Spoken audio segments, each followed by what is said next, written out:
Ben babaannemlerde çok kalırdım küçükken. Yani orayı çok severdim. Babaannemi, büyük babamı çok severim. İşte bir gün uyandık, hiç soba yanmamış, buz gibi ev. Ekmek pişmemiş. Yani vefat ettiğini, odada ölmüş, vefat etmiş. Ben 10 yaşındaydım. İşte o anı hiç unutmam mesela. Sobanın bendeki etkisi belki odur. Yani babaannemin vefatında o karın, mesela kar yağmış, soğuk, evin içi buz gibi. Odaya bir giriyorsun, babaannen yok mesela. Yani onu hiç unutmam. İşte o odunlar orada kalmış kiriyle, işte kömürler orada kalmış. Biz her uyandığımızda sıcacıktı mesela. Ben bir uyanırdım, o zaman da salonda yatardı herkes bir arada işte. Yani bunları da böyle geçiriyorum hayata.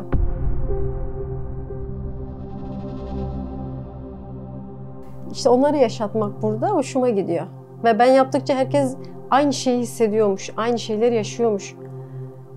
Aynı bizim ev, aynı benim babaannem, aynı benim dedem. Onları görüyorum yaptıkça.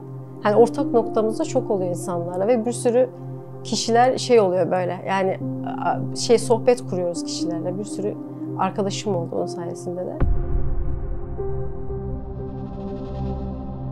Gece yatıyorum. Köy evinde ne olur? Yani ne yaşadım ben diye. Teyzemlerin hep dışarıda olurdu. Anneannemin de tuvaletleri. Evin içinde olmaz orada, Anadolu'da. Dedim tuvalet yapayım bir tane şeye. Gece 2-3 yataktan geri kalktım. Tuvalet yapayım diye. Tuvalet yaptım. İşte onu güzel hortumu, tası, işte dışı çok böyle hani nemlenmiş, küflenmiş. Ondan sonra onu yaptım. Acayip tutuldu. Sonra baktım takipçilerimden biri diyor ki aynı Hacer Ebe'min evine benzemiş dedi. Tamam dedim. Burası artık Hacer Ebe'nin evi. Ve o evin aynısından 3 tane falan yaptım herhalde. 3-4 tane yaptım.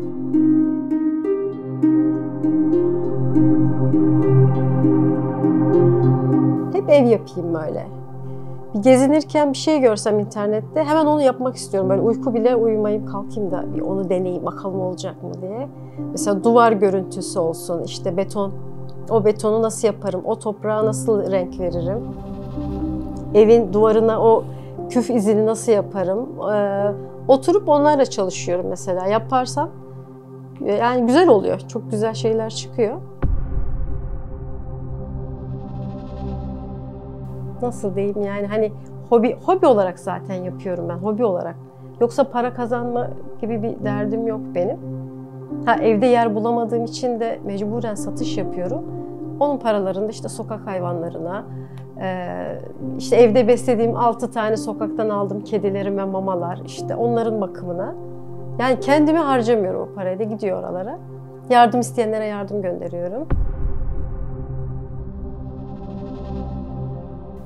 Çocuklar tabii büyüdükçe sorunlar büyüyor. İşte dağınıklık falan, sorumluluk sahibi olması lazım diye bizim bir psikolog ablamız var dedi. Bir hayvan alın eve. Çocuğun en azından bir sorumluluğu şey yapsın.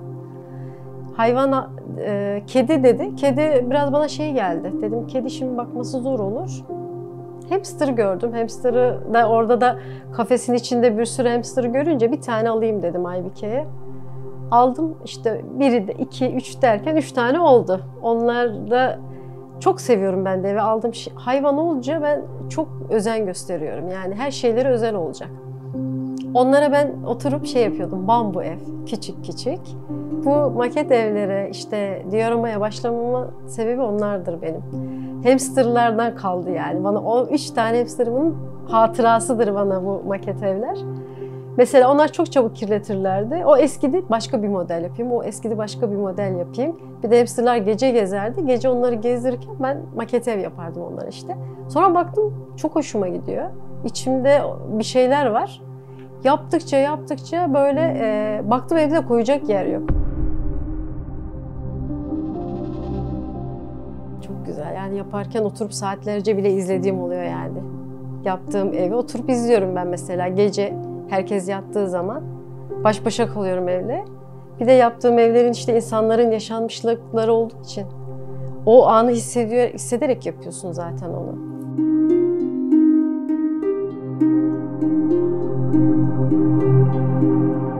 Benim baba marangoz. Aile, baba tarafı hep marangoz. Güzeldi, işçiliği de güzeldir. Ben de küçükken büyükbabam marangoz dükkanı var. Hep başını beklerdim. Evimiz yakındı. Büyükbabam çalışırken izlerdim onu. Kapı yapar, pencere yapar, işte ev yapar ama yapmak için de içimi yerdi böyle. Keşke ben de yapsam, o çivileri ben de çaksam falan. Hatta eşimle markete falan gidince, Bauhaus falan, direkt ben matkapların, işte şeylerin, çivilerin, çekiçlerin yanında kendimi buluyorum. Oraları geziyorum mesela. O aklımda hep kaldı. Onun içinde kapı pencere yapmayı çok seviyorum. Yani o çocukken izlediğim şey gözümün önünde. O bende bir şey kalmış demek ki. Patlak verince bu evlere kapılar, işte pencereler, onları işte ben de yapıyorum. Ondan dolayı herhalde. Ya şöyle söyleyeyim size, yaptığım her ev benim bir çocuğum gibi, bir bebeğim gibi. Yani seviyorum, onları da gönderiyorum ama gerçekten gönderirken üzülüyorum. Yani mesela fotoğraf istediklerim oluyor. Evi yapmışım, göndermişim sahibine. Diyorum fotoğrafını atar mısınız, ne yapıyor bir bakayım falan. Öyle bir duygusal bağ oluşuyor evlerle.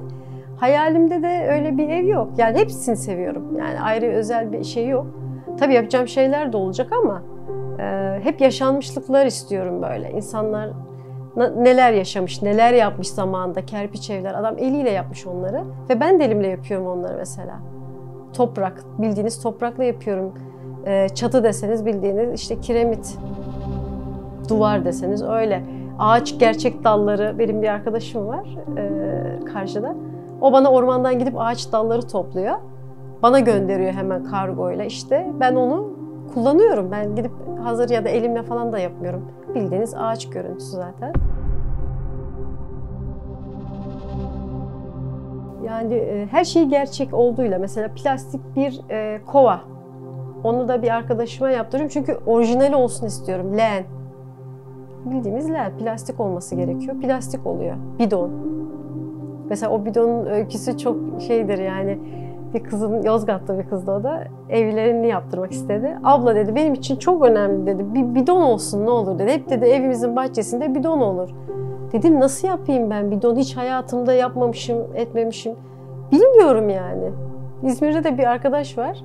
3D çalışıyor. Tabii 3D'ciler de bu ara çok arttı. Yoktu eskiden. Dedim Seyit bana bir bidon yapman lazım. Dedi nasıl yapayım ama yaptı çocuk. Sonra bir patladı o bidon. Herkes şimdi bidon yani bidon. Bilirsiniz siz de turşu bidonu, peynir bidonu onlardan. Öyle gitti yani. Her şey orijinal olduğu gibi olsun istiyorum. Şimdi ben ne yapıyorum? Mesela karpuz veya kavun alıyorum karşıma. Gerçeğini ama. Gerçeğini karşıma koyuyorum kavunun. Alıyorum elime hamuru. Ne renge nasıl yaparım? Nasıl o renk nasıl oluşmuş? Aradaki çizgiler nasıl? Ya da bir elmayı alıyorum. Elmayı yapıyorum. Armut alıyorum. Armutu yapıyorum. Öyle yapıyorum yani. Gerçek renklerine ulaşmak için de hep işte renklerle şey yapmak lazım. Böyle karışımlar falan. Diyorama da öyle. Bir taş, bir toprağı alıp karşınıza o renk nasıl oluşmuş? O nasıl paslanmış, küflenmiş, siyah lekeler oluşmuş. Gerçeğin birebir aynısı yani direkt.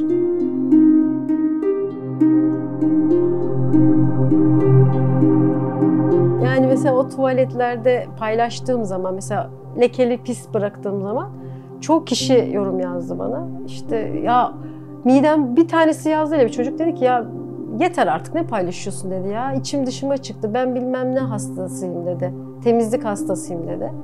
Dedim o zaman bakma yani hani tuvalet bu yani. Bir de gerçek değil.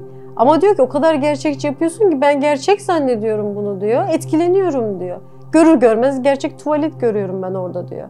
Paylaşma midem bulanıyor diyor çocuk bana. Kadınlar yazıyor. Domestos'u alıp gelelim, çamaşır suyunu alıp gelelim. O tuvalet yine mi temizlenmedi falan. Sonra temizleyip koyunca hoşlarına gidiyor, rahatlıyorlar tabii. Tuvaletleri bir de öyle yapıyorum. Dediğim gibi herkesin işte gece tuvalete gitme hikayesini dinledim. Kurbağalarla olan diyaloglarını dinledim. Yani çok güzel şeyler geliyor yaptığım zaman. Bir şey bir patladığı zaman çok güzel yorumlar, işte hikayeler. Herkes anlatıyor. Yani hiç tanımadığım insan beni çok seviyor. O çok güzel bir şey. Çünkü diyor ki sen de diyor aynı şeyleri yaşamışsın benimle. Aynı şeyleri görmüşüz, aynı şeyler hissediyoruz diyor. Var, beni çok seven kişi de var. Ya var bir arkadaş, ya birkaç kişi var işte, nerede olsa hani senin evini biliyorum, tanıyorum diyor. Ben işte kadın eli değmiş gibi diyeyim. Hem iç hem dış daha ince ayrıntılar oluyor bende biraz da herhalde.